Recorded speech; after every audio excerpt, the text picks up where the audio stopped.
Welcome to the Permanent Lifestyle Podcast, your home for positive, informative, and life-changing conversations and content.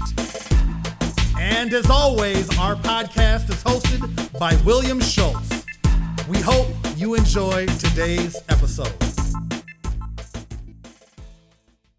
All right, what's up, everybody? Welcome to the Permanent Lifestyle Podcast. This is your host, William Schultz, and we have a great show today, man. I am honored and I am blessed to be joined by my man, Tim Wilson, the owner and founder of Urban World Music. Tim has been a staple in the entertainment industry for, I don't know, man, probably 30 years now, I got to say, if not even more than that. And he'll be able to tell us more about that. I know Tim currently owns the only, the first and only urban music record store in the Twin Cities in St. Paul. And so I mean, he's still there, you guys. And that's an amazing testament to the way that he supports the community and the community supports him. I wanted to bring Tim in today because he's also managed the careers of many, many, many successful artists. He has relationships all over the entertainment industry, all in New York and LA, here locally in Minnesota. Just he's a very well-connected and respected brother, man. And I wanted to bring him in today and talk to him because what I've noticed is a lot of my friends have kids that are now, 18, 19, 20. They're older now. And I've been getting a lot of questions about, my kid wants to be a rapper, right? And my daughter wants to be a model, or, my kid wants to be an actress. So I wanted to bring Tim in, and I thought this would be a good, important show where we could bring Tim in and we could talk a little bit about the entertainment industry as a whole. Maybe a little, we might focus a little bit more on the music industry, but it's all relative, and we'll focus on the business as a whole. Because again, like I said, he's got like 30 years of experience in this business, a lot of ups, a lot of downs, a lot of great stories. So we're going to dive into that. Tim, man, how are you doing today, brother? I'm good, man. How are you? I'm very good. Man. Thank you again for being here. We go back. I think I met you, I want to say maybe early 2000s, I want to say is when I started popping up into your shop with demos and hanging out with Jake Rodriguez. Jake Rodriguez. Urban Grooves Productions. And so how I met Tim was I used to be a music producer. So for all my friends out there on LinkedIn, and I know all around the world now who don't know, I haven't always been the sales and marketing guy. I used to work in the music business as a music producer. And Will used to get down. Yeah, Will Ways. Will Ways. He used to. Hey, Will was instrumental in some of the projects that we had that got the attention of major labels were on the heels of Will's music. So thank you. Those were some great times that we spent together, man. We spent one story I'll tell about how that kind of defined kind of our grind and hustle was the time that myself, your business partner, Berta, and Chris Lawrence, we all flew out to New Jersey to meet with KG. And for those of you guys that don't know, KG is a Grammy platinum selling producer of Jaheim and Next, and one part of the legendary group Naughty by Nature. We flew out there, and we, the four of us were basically like sharing a bed in a hotel room in buttfuck New Jersey. Man. And we were down. Man. We had no money. We just trying to get on. Was it at the time we got stuck on the New Jersey Turnpike and we just kept going round and round and round? We couldn't figure out how to get off this thing. Yeah, man. I think we were on there for like 3 hours, just missing the same exit over and over. And you know what? What you might have forgot, the prelim to that story was you were at Bunkers. And you called me and Roberta and said, hey, you guys need to get down here. There's this kid performing named Chris Lawrence. You got to see him. So we jump in the car. We shoot down there. We meet you down there. And I remember listening, hearing exactly what you were saying as far as the potential. And I remember holding the phone up and letting KG hear him singing on stage. And Kay's response was, how fast can you guys get to Jersey? Yeah, I think we were there in a week or two. We were there in a week. If I remember correctly. Yeah. Yeah. And then I know like immediately he was ready to do the deal. So Yeah. yeah, man. So that's how I know Mr. Tim Wilson, man. We could probably do an entire show Oh, on just God. my stories with him, and he could do an entire, 8-part series, like, Game of Thrones type series on his Man, experiences. And I the think we might do's talk and about something like don'ts. that at the end of the show when we get into what you're doing. So For thank you sure. again, Tim, for being here. So, let's just talk a little bit, man. Let's talk about your experience in the music business. How did you get into the music business, man? How did this happen? To be honest with you, man, it started all the way back, going all the way back to high school. We I became a DJ probably in about ninth grade, and believe it or not, I learned early on that I wasn't going to be in the sports world or anything like that. I was a great communicator. I love speech classes and English classes and those type of things. So I love to run my mouth. So that doesn't work for football and basketball. So I remember trying out for a couple of things. It didn't really work out. And at that time, I was also just collecting records. I would go buy the top 25 records every week at Kmart. They used to have a section that had the top 25, 45s, and I just buy them all every week. And then I'm at home just kind of, I think I'm doing music business stuff. I'm cataloging, I'm studying drum beats and guitar loops and all kinds of crazy stuff. And because I didn't play sports, what I did turn, my locker became the first Urban Lights, to be honest with you. Really? I used to make mixtapes. Okay. And so, like, if you was having a party or a gathering, cats knew, like, you had to come see me on Friday at my locker. And, Okay. I opened it up, man. I got whole sections and Yeah. everything. And, oh, yeah, here you go. This will be perfect for your kegger, your party, your dance, whatever.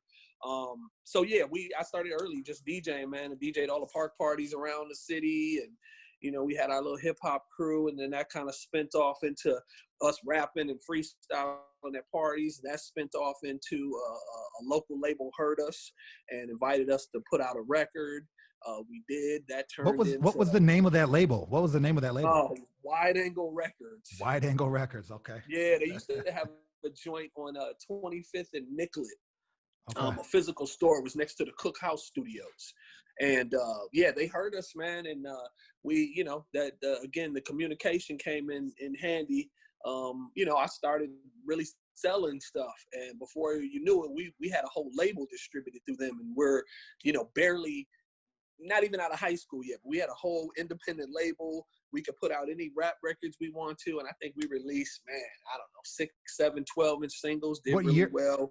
What year do you think that was? How back was it? How long ago was that? Man, we're probably talking early 80s. Oh, wow. 81, And how many 82. people were doing hip hop back then? Because this is the Prince era in our town. Yeah, right? yeah, really, it was limited, man. Honestly, man, it was TC Ellis.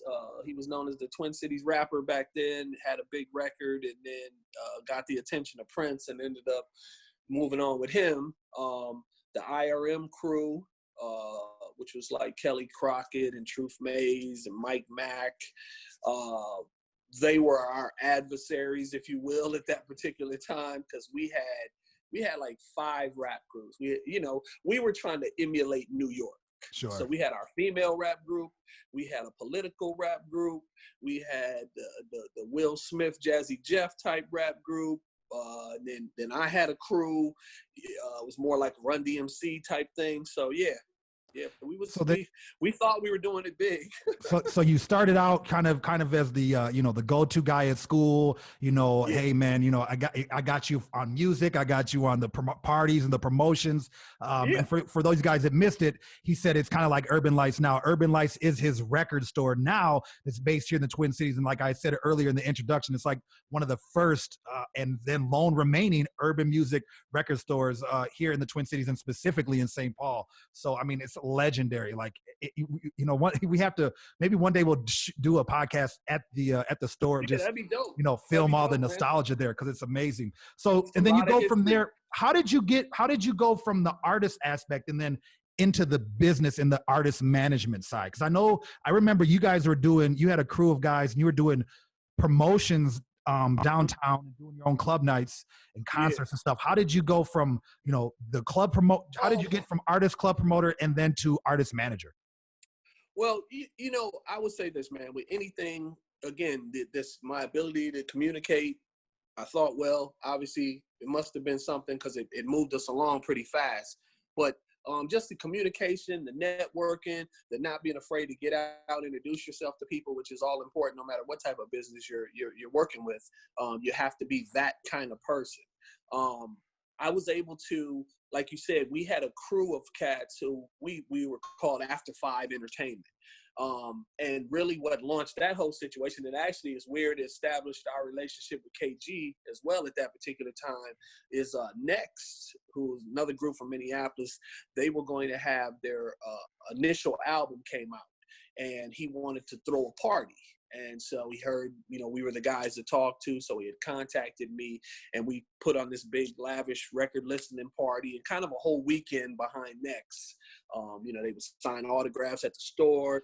Let me just interject real quick for our listeners out there. Next was a multi-platinum selling R&B group that originated here in the Twin Cities. Most of the people here locally will know that, but for those of you guys are outside the country and you're tuning in, Next was about as big as it got in the early 2000s. Really early. I mean, and late 90s. If you've been to any club, if you listen to any radio station, still today, the doom doom doom doom doom doom doom doom doom. Too Close comes on. That was one of the biggest records still on the party scene, radio scene, dance scene still. Yeah. But yeah, so man, we helped put together their event, very successful. That kind of catapulted the promotion company at that particular time, as well as got us a relationship with KG.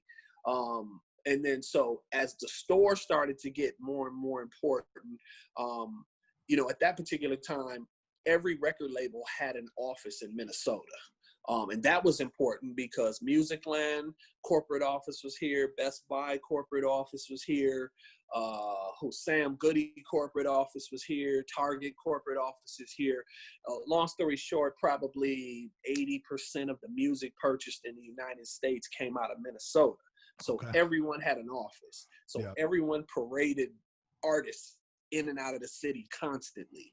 And because we were the biggest urban store at that time, we would get the same benefits that Best Buy and Target would get. People would stop by, visit, sign autographs, the whole thing. So again, I'm building relationships with people, and it came in handy as we started to recognize some of the talent in the city as far as artists are concerned. And then we had an avenue to get them heard. Right. So you're using your skill set, and you've built something now, and we were just kind of talking about this earlier, and I think this might be a reoccurring theme. Our interview is that the patience and the time and the dedication and the creation of your own opportunity. You went from a kid, doling out homemade mixtapes out of your locker and local party things to the next evolution that was doing clubs, and then that clubs led you to meeting, established artists, which leads to these relationships that you can build. And then you have this record store that you created that was a platform for artists to come in. So now, I got to guess at that point in time, what would you say that alone probably took 10 years to build? Would that be a fair statement? Definitely. Yeah. Okay. 10 years, 15 years. Yeah. It's a lot of conversations, man, a lot of long conversations, but what you're doing. And again, my background prior to the whole music situation was straight out of high school, and then into college, was sales. Yeah. So I had been to, numerous sales training courses and learned, the rules of communication and this and that. And so I just took them and applied them to, what the ultimate goal was, and that was to find success in the music business. Absolutely. I love that, man. I respect the hell out of that too. I mean, shit, that's how we got connected. So, just from your hustle and your grind, everybody, hey, you got to go talk to Tim, man. So, and So, so now we've established, you've worked with Grammy Award winning producers, platinum selling artists, platinum selling labels. I mean, I personally have seen you be in broker, record deals with like Epic and Atlantic, big name people, working with Usher. I mean, you're established. So, and that's why I wanted to get you on this call, because I I want, appreciate it. yeah, I want people out here to really understand what it takes, and maybe even more specifically, parents, because a lot of parents Mm-hmm. have kids that are basically just nagging them to get them into music and get them into modeling and get them into acting, because they see, what appears to be people living this lavish lifestyle. And, obviously on Instagram and social media, you're not going to put a lot of your hard work out there, because No, it's just not what it's entertainment, right? it's Entertainment, totally hard entertaining. work is not entertaining, is it? Not at all. Not at So, all. It's frustrating. It's nerve wracking. It's tedious. It's all those things. it's You only get to see the demoralizing. highlights on Instagram, the highlights on Twitter. You don't get the real. Right. It's like watching, the like the first, what do they call it? On ESPN, the top 10 for the night. And like Yeah. 80% of the top 10 plays are from losing teams. They'll always say, Yeah. that was a great dunk by Zion Williams, but they lost by 20. But they lost again. know? Exactly. So hey, that would look like a hell of a party they were throwing there on Instagram, but the record didn't do anything. Right. Yep. And the promoter lost $100,000 that night. Yeah, exactly. The promoter's pissed off right now. Right. So let's talk about how, I got some things I want to direct towards both parents and people in general that want to get in the music business. And I want to start off with, like, what do you think? And we kind of touched on it here, but let's go dive a little deeper into it. What do you think some of the biggest misconceptions are about the music industry in terms of the positive aspect of it and how glorious it is? What could you tell somebody, say, hey, all the glitters isn't gold? What do you think one of the biggest misconceptions are? I mean, every I guess acronym, witty saying you could ever use. The grass is greener. All the glitters isn't gold. All those things apply. People see what you want them to see, and it should be that way. You not necessarily should see what it took a person to get somewhere, but at the same time, logically, you have to realize that they didn't just get to this position where you may see the big car, the big chains, the this, that, the money, sitting on the beach in, Barbados or wherever you're at, chilling after you've sold 1 billion records. You just see that side of it. You don't see what's taken years and years to develop. If you're a producer, if you're a writer, I mean, all these things have to step up every time. It was the one thing, me and my business partner, Roberta, that the artists that we did sign, all took steps. They kept growing. You have to keep growing. Sure. And people look at, every once in a while, there's a Soulja Boy situation where you create a dance in your bedroom and you're making beats, and all of a sudden you become a viral sensation.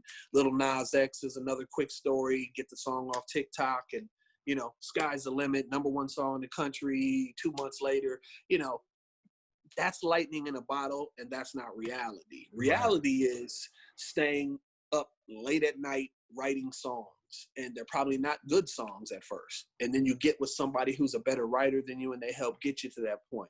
Same with producing beats, making tracks, playing instruments, spitting verses, whatever.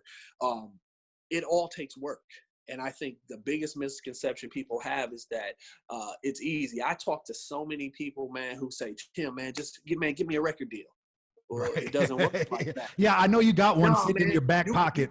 Man, you can do it, man. I know you can, man. If I'm going to just bring you these songs, man, and you can go do it. Okay, well, there's a whole lot of other steps we need to take before we even get to have that conversation. And again, I think people just don't realize it. Yeah. So, I mean, one thing, as you were talking, something that came to my mind from a standpoint, because I remember I would always tell people when I was a producer and a recording engineer, I would say I have two type of clients. I had ones with money and I had ones with talent, right? Right. I didn't Yeah. always have both. It was very rare to find a combination of the two. So It from doesn't exist. right. Well, from a parental standpoint, let me ask you this. What should a parent be looking at in terms of a financial investment, typically? Now, I know with social media, things have changed and there's a little bit easier access, but Right. I know just from my experience and just being connected to the business, there is a financial investment. What do you think a parent could typically look at paying? And let's try to broaden it out, whether it was music, whether it's, entertainment as a general, Right. like say they want to be a actress or they want to be a model, right? That's a big one too. Sure. Is a parent going to look at it as an investment? Yeah, you're looking at spending, a few $1,000s in order. Let's just take modeling for instance, or even acting. You're going to have to take some classes. Those classes, there are people definitely in the city that teach that. They're in every city, but those type of numbers, can run you anywhere from $500 to $1,000 per class with the right person who can really, really help you make it happen. And you want to hone in on who's credible and who's not. People are credible probably can help you get to another level, especially if you brought your child to them and they noticed that they had that it factor. They might help you get to the next step, but you're going to spend thousands of dollars. It costs. Like 10, 15, 20, 30, right? Easy. Yeah, If you're recording, you got studio costs, man. You got if your photography, child does it right, videos. Oh my God, you got to shoot videos. You got to take pictures. You got to, you might have to jump on a plane and go meet with somebody. It costs. Yeah. I think the way I would look at it, if someone asked me, what do I have to invest? I would say like, well, if you plan on paying for your kids' college, you might as well look at it. That's the same kind of investment, and you'll probably get the similar type education, right? Because definitely. Your kid going to college for 50 grand a year doesn't guarantee they're gonna make it in life. They might fail out too. Yeah, there's a bunch of people who spent 4 years in college and don't have the job that they dreamed that college would give them. Yeah. And the same boat, whether it's sports, entertainment, parents probably have spent the same amount of money and may have got the same result. Yep, absolutely. And you see it in sports too. People spend a lot of money on youth sports and they're doing these tournaments, and it's almost like anything as a parent. If you really want your kid to be involved in it, you're going to have to spend money, and you're going to also have to understand that there's no guarantee there's going to be a return on your investment. Yeah. Oh, totally. Yeah. You got to go into it looking at it like that. Like you may not get anything out of it. I know parents that have paid for AAU basketball for years, and they'll have their child come to them and say, you know what, I just don't want to play anymore. After you've invested 4 years of in and out of town tournaments and shoes and all that, like it, Yeah, absolutely. I think we have a mutual friend that happened to him. Yeah. Oh, yes, we do. We do. I have a question for you then. So what are some of the biggest challenges parents and families should prepare themselves for when they've made the decision that they want to get into the entertainment industry? Like maybe what are the 3 biggest challenges that they have to be prepared for? Well, I think the biggest is the time commitment. It doesn't stop. There's no time off. There's no days off, as the saying goes. You have to be prepared to late nights. Let's just say your daughter wants to be a singer and she may have the talent to really make that happen. Well, now you as the parent are 1, making that financial investment, but 2, you got to have the time to get them where they want to go. It's the same thing in ballet, tap, youth sports. You got to make that commitment. And that's the biggest thing, I think. And probably honestly, if there are 3, that 1 is probably the biggest thing. Right. That's probably encapsulates everything, right? Yeah. Yeah. And probably tying back into what we were talking about earlier about patience and how long it can maybe take. It could take somebody literally 10 years of grinding it out before they could make it. We were just talking off before we started recording about Joe Rogan, he was doing like stand up for nobody years ago, and he was on talk radio. Yeah, Yeah. News Radio or whatever it was, Yeah. that comedy show. I mean, and he just got a mega deal, and it didn't Mega happen deal. overnight, man. No, definitely did not. And then we was also talking about like the same with Joe Budden. I mean, we talking about a cat who was a mixtape rapper, got a big deal at Def Jam, didn't work out like he really wanted it to, went independent, became a group that got signed to Eminem. That didn't really work out like he wanted it to happen. And was not in the best of situations. And then he started the podcast, and that podcast catapulted him into being a millionaire within 2 years. Right. And now he's got his own talk show, his own TV show, his own podcast. I mean, so yeah, Joe Rogan is he's getting Spotify money now. Yeah, God bless him for that. Yeah. All right, so let me ask you this. You know, as somebody who's managed the careers of several, talented artists, Mm-hmm. and gotten them to the point where they're signing, record deals with known Yeah. labels, platinum producers. We're talking like real big time stuff. In your opinion, and it's kind of a trick question, but in your Sure. opinion, what do you think is more important, talent or determination and drive? Oh, talent definitely is important. So you're not fooling yourself. Now, I mean, there's a bunch of people who slip through the cracks who their talent could be questioned, but they had something, whether it's personality, whether it's a look. I mean, take a show like American Idol. American Idol is for a reason. They're looking for that person that can work on every level: TV, movie, music, radio. They got the right sound, the right look.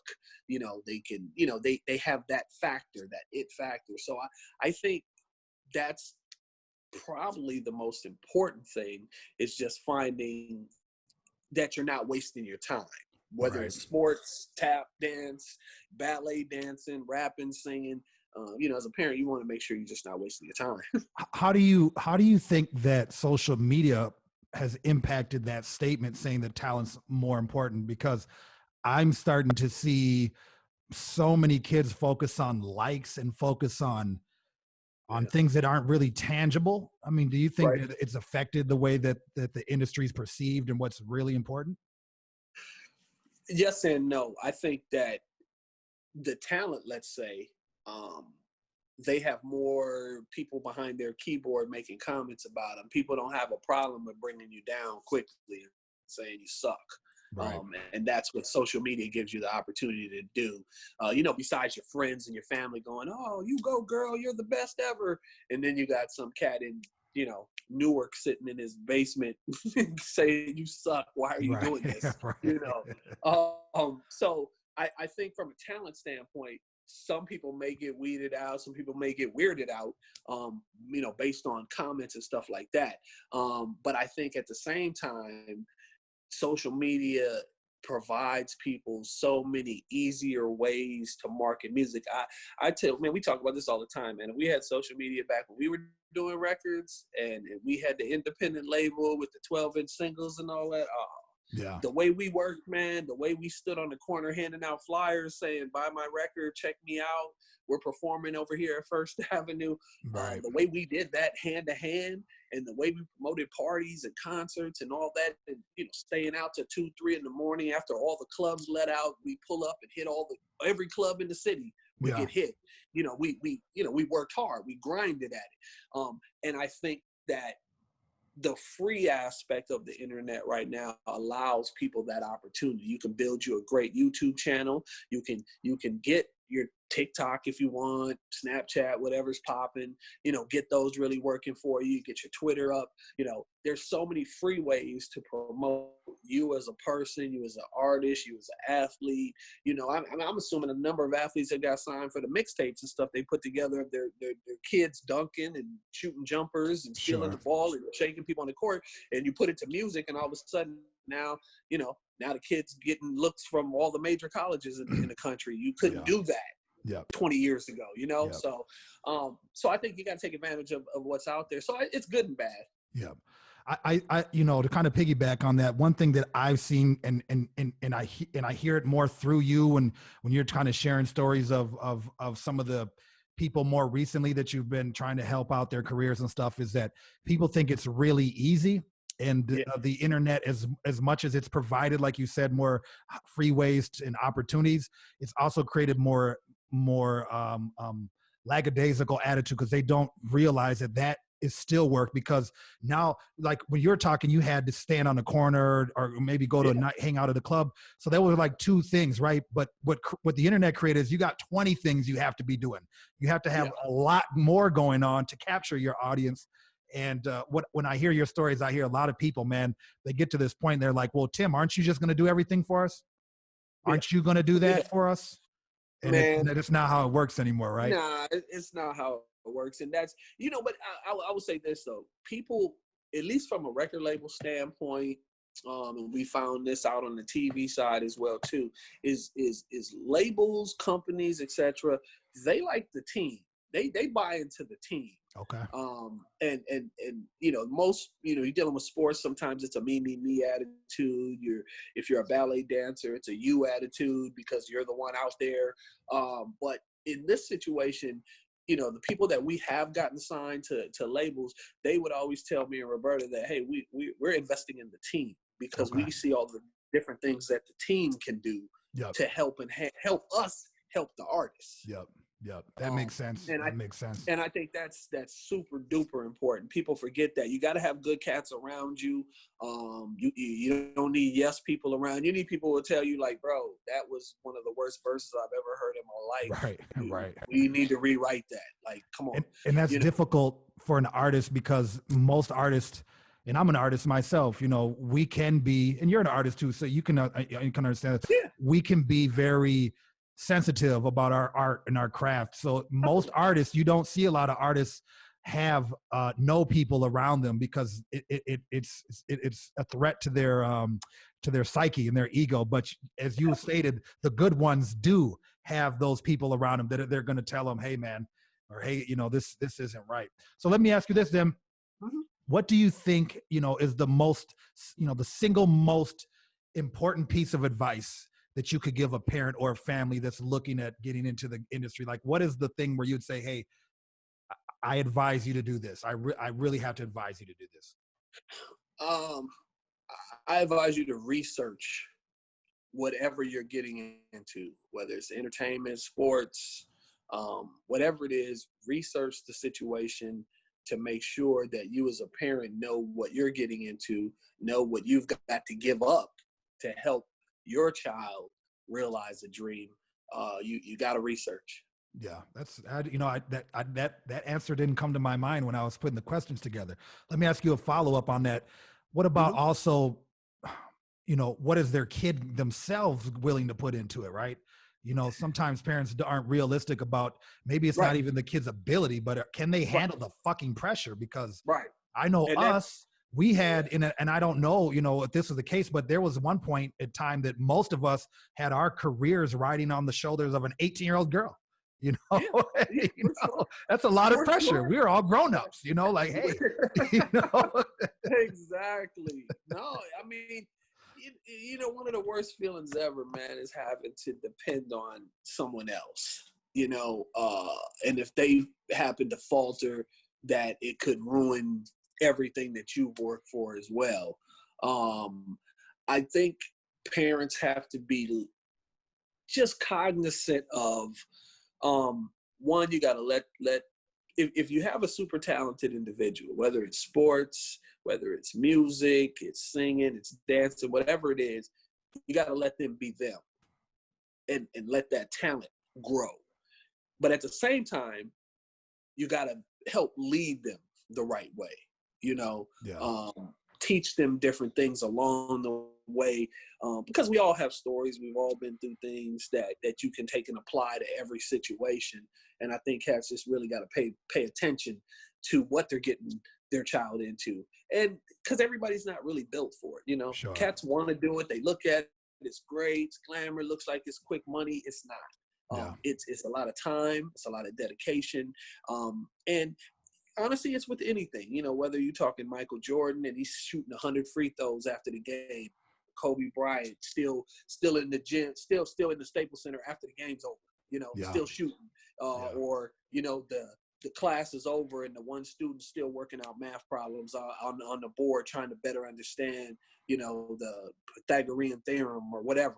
You have to put the time. You have to be willing to just give it up. You can't want to be a singer and still want to kick it at the mall and still want to, hang out after school and do all the different things. No, you probably need singing lessons somewhere, music lessons somewhere, working with writers, sitting in the studio, we was laughing about, remember Saturday we were laughing about studio sessions, man. Yeah. They come in and just, hey, I'm here, man. Let me hit this verse real quick and I'm out. You mix it, get it ready, and let's go get rich. It doesn't work like that. Yeah.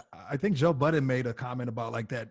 One of those Little Baby or Dub Baby was like, yeah, I knock a whole verse out in 45 minutes. And he was kind of like, damn, God bless you if you can. But then what you tend to hear about in those stories is that these guys the guys that are doing that don't have much of a shelf life. They're just in it right now. They're getting a quick buck and hey, man, that's great. Get your money.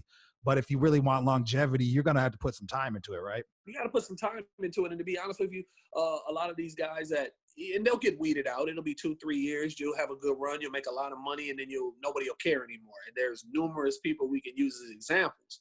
But the ones that do stick around, maybe they don't really pop off at the first time they're even out there, but hard work, they keep writing, they meet new people, you're networking, your game's getting bigger and stronger and better, and the next thing you know, by the time somebody hears your second record, your second album, whatever, now, man, I never listened to their first joint. Wow, they're a really great artist, and that person has the 10-year, 20-year career as opposed to the guy who came in and got the hot flash in the pan, quick record, and made $1 million, and no one hears from him again. Right.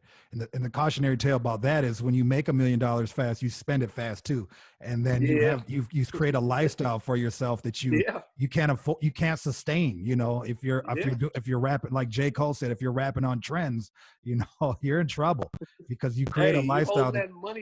You're holding that money phone up to your ear, and that pile's getting smaller and smaller and smaller when ain't nobody calling no more. Absolutely. I was thinking like if we would have got on back in the days, I would have blew all my money because I didn't know anything about money. Nowadays I'd be holding like my credit report on my next to my ear, man. My FICO score.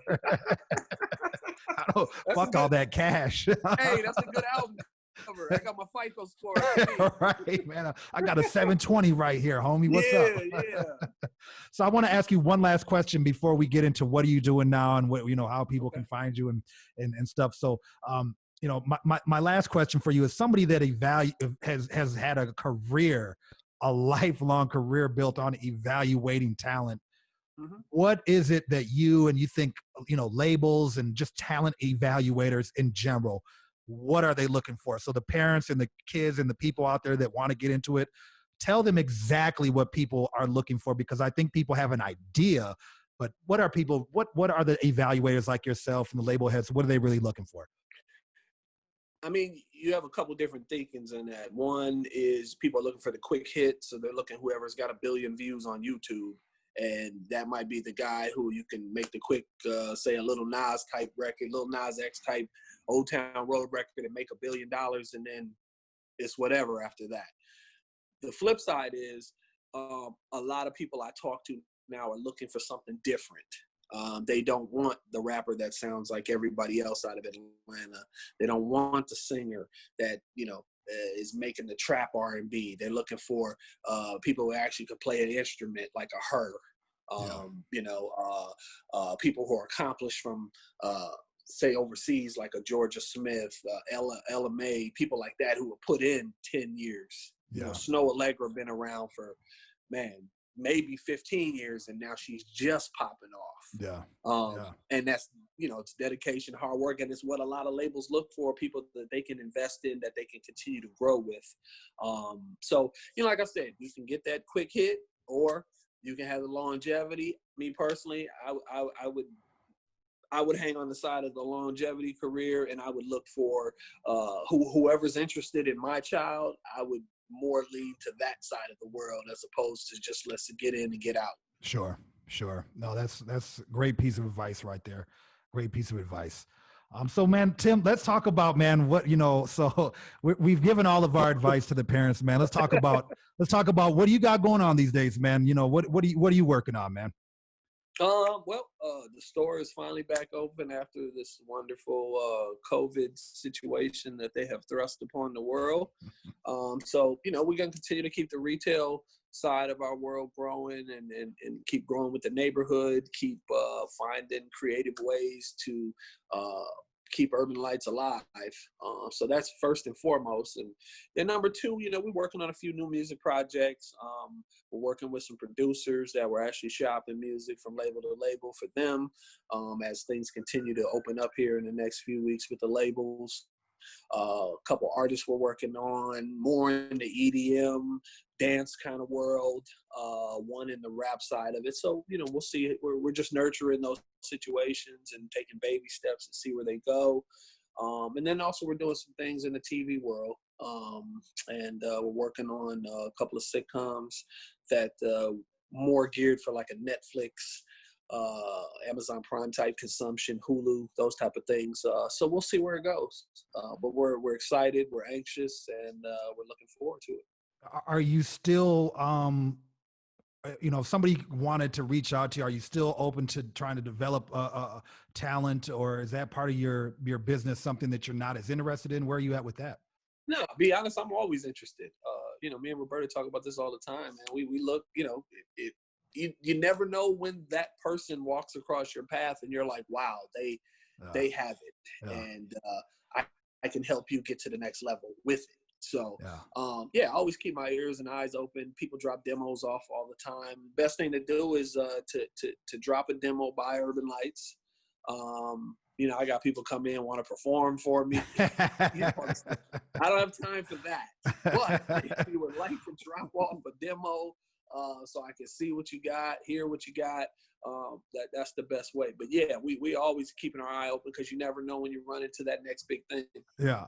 Where could let me just expunge on that real quick, and then I'll get your contact information out there.